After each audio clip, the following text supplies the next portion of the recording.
नशे पे बात कर लेते हैं थोड़ी सी। नशा क्यों करता है इंसान? चलिए बताइए। आप में से बहुत सारे लोग नशा करते होंगे, बीड़ी भी पीता होगा कोई न कोई हुक्का पीता होगा, कोई दारू दूरू भी पी लेता होगा। हैं? हम क्यों पीते हैं वो? मतलब हम क्यों करते हैं नशा? या कोई भी इंसान नशा क्यों करता है? जब आप अपनी क्लास में एक लेवल पार कर लोगे ना, 10वीं आड़ा अपने जनता सरकार मोर्चा में, हाई लेवल की बात तो बताऊंगा जब कि नशे से, यानी जब हम सुल्फा पीवे या फिर भांग भूंग का सेवन करें या फिर अफीम का करें या दारू का करें या सिगरेट का करें, तो वो जो शरीर में जाता है सिस्टम केमिकल, वो दिमाग में क्या करता है और उसकी वजह से हम दोबारा क्यों करते हैं, इसका तो लेंगे सेशन उनका जो इस एक क्लास में पार कर लेंगे। मोटे देसी तरीके से मैं आपको एक बात बताता हूं, हर इंसान अपनी जिंदगी में हमेशा खुशी ढूंढता है। गलत है कि सही है जी? और बचपन में ना, जैसे हम सारे लोग एक बात कहेंगे, आपसे मैं पूछूंगा बताओ जवानी ज्यादा खूबसूरत की बचपन? क्या बोलोगे आप? बचपन। बचपन ही क्यों खूबसूरत है? जबकि जब हम बच्चे थे तो ये सोचा करते थे जल्दी से बड़े हो जाएं, और आज हमें लग रहा है कि बचपन खूबसूरत है, क्योंकि बचपन में कभी कभी हमारे दिमाग के भीतर कुछ ऐसा घटित हो जाता है कि हम रेत में खेलते हुए, डांगरों के बीच या खेत में या मिट्टी में या दूसरे बच्चों के साथ खेलते हुए, मस्ती में खिलौनों के साथ खेलते हुए, अचानक हम यही भूल जाएं कि टाइम कितना हो गया। माओ को बड़ी दिक्कत होती है, बच्चा जब खेलता है ना, कि सवेरे गया था शाम को आया, टाइम का पता ही नहीं चला इसको कि पूरा दिन हो गया, ना रोटी खाई ना कुछ और। होता है कि नहीं होता जी? मतलब बच्चा समय का ट्रैक भूल गया। यहां से समझ में आया कि उस काम को करते हुए उस बच्चे के दिमाग में कुछ ऐसा घटा कि उसे इतना आनंद आया, इतना मजा आया कि उसे भूख भी नहीं लगी, प्यास भी नहीं लगी और वो टाइम भी भूल गया, धूप भी नहीं लगी। धूप में खेलता रहता है बच्चा, आपने देखा होगा, धूप भी नहीं लग रही है, हमें टेंशन हो जाती है कि धूप में मर रहा है, उसको कुछ नहीं होता है। यानी वो जो आनंद है, वो जो मजा है, उसकी याद हमारे साथ जिंदगी भर रहती है, और आदमी उसी मजे को ढूंढ रहा है, उसी मजे को, वो जो बचपन में होता है। वो मजा कभी कभी नई कार दूसरों के सामने लाके 1 सेकंड के लिए महसूस होता है, फिर वह गाड़ी पुरानी हो जाती है, उसके उद्घाटन होते ही फिर वह वापस वैसे, फिर वो नई चीज ढूंढता है, और क्या दिखाऊं मैं लोगों को, फिर नए जूते पहनता है, तो 1 सेकंड के लिए फिर वही मजा आता है, लेकिन वो पूरा मजा कंटिन्यू नहीं रह पाता।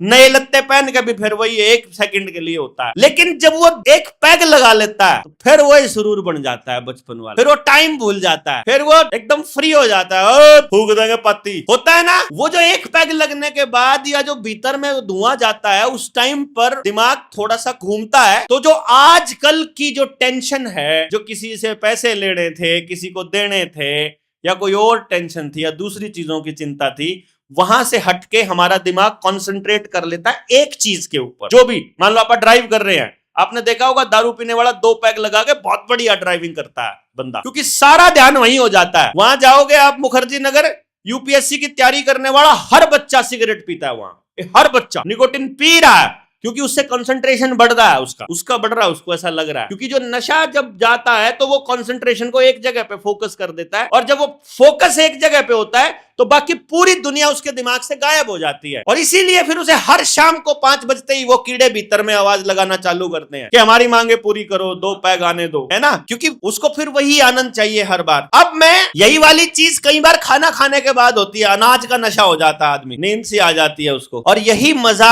आदमी को तब आता है जब वो किसी काम में पूरी तरह से डूब गया हो, वो ऐसा काम कर रहा हो जिसको करने में उसे बहुत मजा आता है। एक आधा आदमी यहां जरूर बैठा होगा जो खेत में मिट्टी में पौधों के साथ काम करते करते टाइम ही भूल जाता है कितना हो गया, भूख भी नहीं लगती है। कोई हाथ खड़ा करके बताइए ऐसा मानस है? ऐसे मानस, मतलब इन लोगों को अगर मिट्टी में छोड़ दो, डंगरों में छोड़ दो, तो ये टाइम इन्हें रोटी देने की जरूरत नहीं है, ये उसी में मजा होगा इन्हें। क्यों जी? ठीक कह रहा हूं ना। अब बच्चे को यदि आप सोच कर देखो, बच्चे को यदि आप उसका मनपसंद, यानी जिस काम के लिए उसको परमात्मा ने बनाया है, अगर वो काम दे दे, तो क्या वो जिंदगी में कभी नशा करेगा? नहीं करेगा ना। आज बताइए, मान लो एक बच्चे को हमने कैलकुलेट करके, रिसर्च करके, खोजबीन करके, किसी से पूछ के या पता लगा लिया किसी भी तरह से कि मेरे बच्चे के पास में ये दिमाग है, इसको अगर ये 6-7 काम अगर दे देंगे तो ये बच्चा मतलब इसमें डूब जाएगा।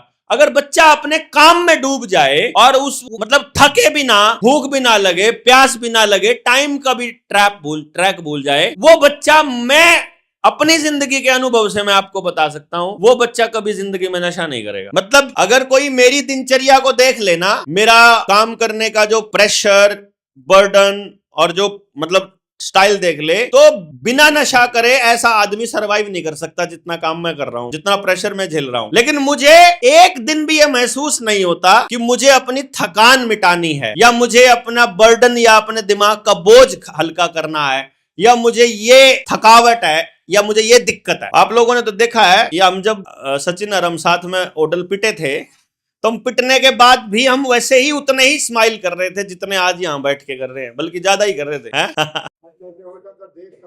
मतलब क्या हुआ, मैं सिर्फ एक बात आपको ये इसलिए कह रहा हूं कि ये समाज आज के टाइम पर हमारे बच्चों को क्या दे रहा है, और उस समाज में आप शामिल नहीं हो।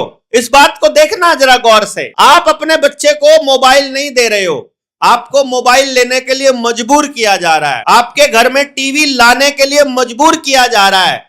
मजबूर कैसे करते हैं ये भी साइकोलॉजी का पार्ट है, दिमाग के साथ कैसे खेला जाता है ये भी साइकोलॉजी का पार्ट है, मनोविज्ञान है कि इस आदमी को ये काम करने के लिए मजबूर, जैसे आपको किसी पॉलिटिकल पार्टी को वोट डालने के लिए मजबूर किया जाता है, आपको पता भी नहीं होता कि आप मजबूर हो रहे हो। आप ये वोट आप कहते हो पता तो है चोर है पर के करा, मजबूरी है, इससे बड़ी ऑप्शन नहीं है, आपको ऐसे दिखाई देता है ना।